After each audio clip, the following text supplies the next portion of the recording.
話題の映画ゴジラ -1。主人公の敷島は旧日本海軍の戦闘機神殿に登場し、わだつみ作戦が失敗した場合に爆弾を満載した戦闘機でゴジラの口の中に突っ込み、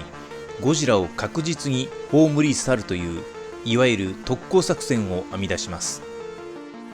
福岡県の立洗平和記念館では、この撮影に使用された実物大模型の神殿を展示、企画展も開催中です。詳しくは説明欄などから動画をチェック。よろしくお願いします。